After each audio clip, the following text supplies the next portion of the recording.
की वीर धरा से लेकर देश की राजधानी दिल्ली तक और पूरे राजस्थान में अपनी मजबूत नेतृत्व क्षमता के साथ में संस्कारों और अनुशासन के साथ में पार्टी का नेतृत्व कर रहे भारतीय जनता पार्टी के राजस्थान प्रदेश अध्यक्ष और चित्तौड़गढ़ से सांसद आदरणीय सीपी जोशी साहब से विनम्र निवेदन करेंगे कि मारवाड़ की महान माटी पर जहाँ पर जाए के जाट और खेड़ा के जोधरू का मायरा प्रसिद्ध है, अनंत कोटि तपस्वी संत महापुरुषों का तप यहाँ का प्रसिद्ध है और मारवाड़ की मनोहर आप सबके स्वागत के लिए अभिनंदित करती है। एक बार गणपत लाल जी काकड़ा, रमेश जी उनके पूरे परिवार की तरफ से आपका अभिनंदन संबोधन के लिए आदरणीय सीपी साहब। बोलो भारत माता की, महर्षि दधीची की, दधी माता की, आज के आनंद की, संत समागम की। आज के इस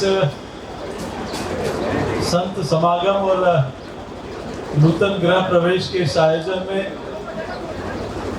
हमारे बीच में उपस्थित परम पूज्य पुरुषोत्तम दास जी महाराज के चरणों में प्रणाम करता हूँ। यहाँ उपस्थित श्रद्धेय अभयदास जी महाराज के चरणों में प्रणाम करता हूँ और जिनकी आवाज में ही स्वर लहरी है, आदरणीय प्रकाश नाथ जी महाराज के चरणों में प्रणाम करता हूँ। हमारे माननीय मुकेश जादव जी, माननीय ओडित जी, जगबीर जी और जिनके नीचे समाज के राष्ट्रीय अध्यक्ष जी और जिन्होंने अपनी कर्मभूमि के साथ अपनी जन्मभूमि को जो नहीं भूले।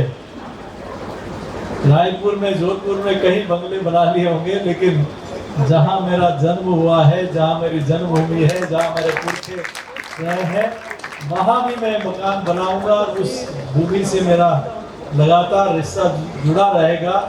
भाई रमेश शर्मा जी और यहाँ उपस्थित सभी धर्म प्रेमी बंधुओं, समाज, मातृशक्ति युवा साथियों, जहाँ संतों का प्रवचन हो जाता है उसके बाद में कुछ बोलना एक तरह से सूरज के सामने दिया जलाना होता है। तो मैं सबसे पहले तो इस पावन मंच को प्रणाम करता हूँ और आप सबका अभिवादन करता हूँ और भाई रमेश जी का आभार प्रकट करता हूँ कि बहुत बिरले लोग वो होते हैं जो बाहर जाकर अपने व्यवसायिक काम में उन्नति और प्रगति कर लेते हैं और वो बिरले ही होते हैं जो अपनी कर्म भूमि को नहीं भूलते, जन्मभूमि को नहीं भूलते। ये जन्मभूमि पे आपने यहाँ निवास भी बनाया है तो माता जी के स्थान पर आने वाले लोगों को तकलीफ नहीं हो, इसके लिए भी व्यवस्था की है। तो आपका मैं आभार प्रकट करता हूँ और इस पावन मौके पर आपने संत समागम भी किया।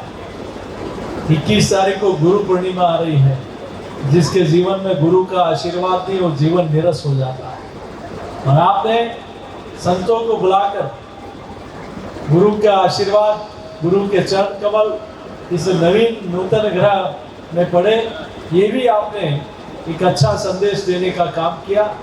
मैं आपको पुनः शुभकामना देते हुए ईश्वर से यही कामना करता हूँ कि आप ऐसे ही उन्नति और प्रगति करते रहें, धर्म, समाज और संस्कृति में अपना योगदान देते रहें, अपने पुरखों के लिए, अपने माता पिता की सेवा करते रहें। यही कई बार होता है जीवन में कि हम लोग सोचते हैं कि मैं 5 दिन के लिए जा रहा हूँ तो अपना 5 दिन का सामान पैक करके ले जाऊँ, कोई कमी नहीं रह जाए। पूरी सूटकेस पैक करके ले जाते हैं, बैग पैक करके ले जाते हैं कि 5 दिन की सारी सामग्री मैं साथ ले जाऊँ।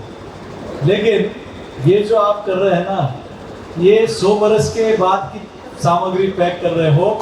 ये वो जो 100 बरस के बाद का एक लंबा कालखंड है, वही जीवन में साथ जाएगा।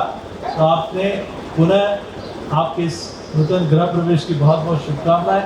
आप ईश्वर की कृपा से, संतों के आशीर्वाद से, माता पिता के आशीर्वाद से हमेशा आप उन्नति और प्रगति करें। बहुत बहुत धन्यवाद। और आपने हमें बुलाया, इतने संतों के दर्शन करने का अवसर दिया, उसके लिए भी मैं आपका आभार प्रकट करता हूँ। बहुत धन्यवाद। बहुत बहुत धन्यवाद सीपी साहब।